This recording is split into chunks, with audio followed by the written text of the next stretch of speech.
In this clip, I'd like to talk about the importance of using what I call a reciprocity movement.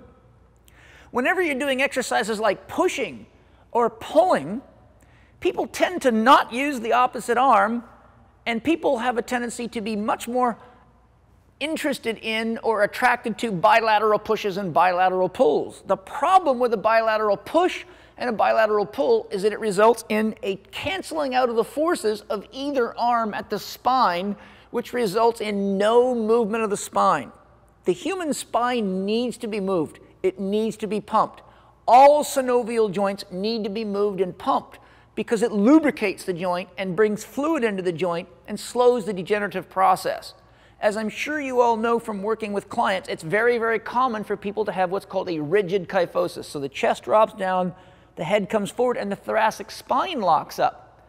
So if you're working with someone that's a swimmer, a golfer, a tennis player, or someone that has to do work in a warehouse and put their arms up over their head, to the degree that that thoracic spine locks up, it typically overworks the shoulder joint and leads commonly to impingement syndromes and rotator cuff tears.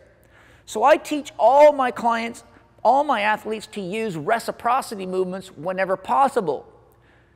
What does the word reciprocity mean? It means give to take, push and pull, alternating forces. So what I'd like to do now with Elizabeth and Jeff is demonstrate what a reciprocity movement looks like. So go ahead, you guys, and show us a reciprocity movement.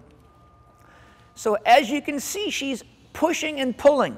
Jeff pushes with one hand, pulls with the other. Although the gravity's doing the work on the side that the dumbbell's going down, as he's lifting one arm, the other arm reaches forward, and this mobilizes the thoracic spine. It keeps the thoracic spine very, very active.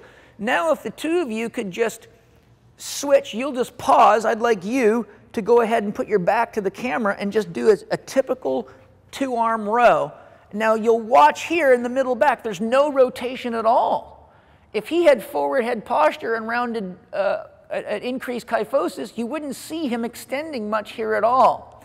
Now if you can switch to a reciprocity movement, so now you see all the moving and all the pumping. And a reciprocity movement actually induces a functional scoliosis. And because you're alternating the scoliosis from left to right, it creates a pumping, a mobilizing, and literally creates a nutritional force. So anytime you can alternate right arm and left arm, it facilitates improving the function, the health, and nutrition of the spine. Another important factor, if I was to take this cable, and I'm going to leave you right there on the trolley, if I take this cable and push, as soon as I start to push on that cable, if I just do that with my arm, there's a tremendous amount of load in my arm and shoulder, which is why a lot of people hurt themselves doing single arm cable exercises, because they just push with the arm. So if I was to now reach with this arm, and as I push, I pull, to the degree that I accelerate the free arm backward, it actually creates an inertial force that draws the load out of this arm into my spine. So what happens is with that movement, I'm actually pulling the rotational force into the center of my body, where if I just do it out here, it creates a lever arm against my spine.